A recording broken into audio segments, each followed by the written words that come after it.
Big boss और भारती की किस होगी? बिग बॉस ने कहा था पलकों पे बिठाऊंगा पैसे। पलके हिला के इसी खुशी में हर्ष तुम्हारे लिए बिग बॉस से लड्डू भी बना।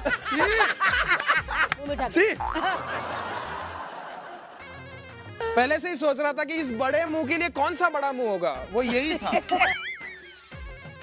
मैं और भारती घर में जब फ्री होते हैं ना, हम निक्की निक्की खेलते हैं। कैसे? निक्की।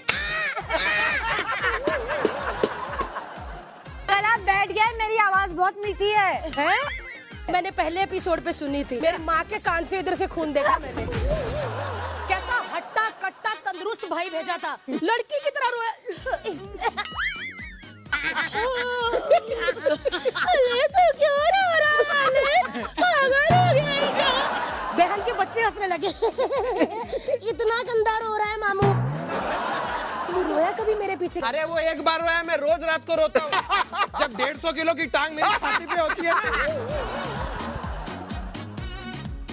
जिस दिन अभिनव बाहर निकला ना राहुल, गाड़ी में बैठ के फिल्म सिटी के बाहर गया और खड़ा होकर था, मां शक्ति।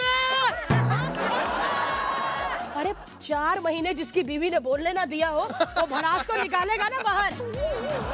ऐसी बहुएं होती हैं जो ससुराल जाती और कहती, माँ जी आप कैसी हैं? चलो अब आपकी बारी। जब से अभिनव गए हैं, रूबीना और राहुल की बहुत बनने लगी। मतलब ऐसे लग रहा था कि पति पत्नी है और अभिनव वो है। जिंदगी में छोटी छोटी गलतियां सब करते हैं, तो थोड़ा स्कोप रख लो यार करेक्शन का। क्या ये कंसीलर है या करेक्शन सेंटर है? तुम्हारे घर थोड़ी ना आ रही हूँ मैं इस शो के बाद। निकी, तुम्हारी जब भी राखी से लड़ाई होती है, तुम हमेशा उसको ये चीज क्यों गिनाती हो कि जो तुम्हें मैंने दिया है वो वापस दो? काली नागिन बन के मटकती रहती है। बर्तन मेरा चाचा धोएगा, 4 रोटी बनाती है, 4 मैंने बहुत काम कर लिया। एक इंसान जो मुझे पूरे सीजन कंफ्यूज लगा है वो सिर्फ ये है। अरे लेकिन आपको लगा तो वो आपकी प्रॉब्लम, शो खत्म होने के बाद आपके घर थोड़ी आओगे।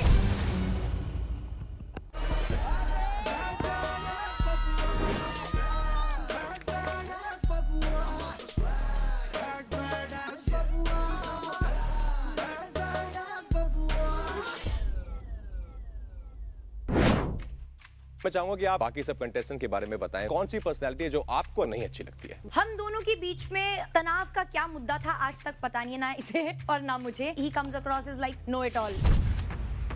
तो मुझे इसकी ये वाली साइड तो खासकर पसंद ही नहीं है। जब पता ही नहीं तो दुश्मनी और बैर किस बात का था।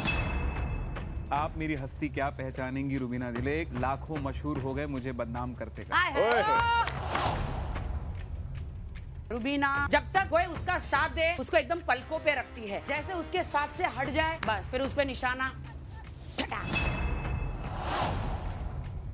राखी अनबन होती है तो वो इतनी गंदी गंदी बातें बोलती है। उन्होंने इतनी गंदी गंदी गालियां दी थी कि मैंने लाइफ में वो गालियां सुनी नहीं थी। रुबीना, उनको पता है वो गलत है, फिर भी प्रूव करने के लिए वो किसी भी मतलब हद तक बहस कर सकती है। वो अपने अंदर करेक्शन का स्कोप नहीं रखती है। तो मुझे लगता है अगर सपने में अगर भगवान भी आते होंगे ना रूबीना को, तो भगवान को भी बोलते कि तुम गलत हो। कानों में ट्रांसलेट नहीं होता या समझ में नहीं आता इन्हें कि मैं अपनी गलतियों को सबसे पहले देखती हूँ और परखती हूँ। जो इंसान आपको पसंद नहीं होता है ना, उस इंसान का कुछ भी चीज आपको एक्सेप्टेबल ना लगता है और ना ही सामने वाले की एक्सेप्टेंस नजर आती है। इस बार भी सीन पलटेगा। आप में से कोई जुदा नहीं होगा, बल्कि जुड़ेगा। कोई आ रहा है?